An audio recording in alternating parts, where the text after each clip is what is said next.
இதை நினைவில் கொள்ளுங்கள். பிரச்சனைகள் மறைந்தால் வாழ்க்கை அமைதியாகி விடாது.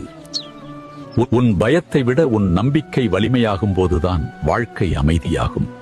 உன் கையில் இருப்பதை முழு நேர்மையுடன் செய். மீதியை எந்த கவலையும் இல்லாமல் என்னிடம் விட்டுவிடு. புகார் இல்லாமல் காத்திருக்க கற்றுக்கொள்ளும் போது நீ நினைக்க முடியாததை நான் ஏற்பாடு செய்கிறேன். நம்பிக்கை உங்கள் கடமை, நேரம் என்னுடையது. ஓம் சாய்ராம். Download ShareChat.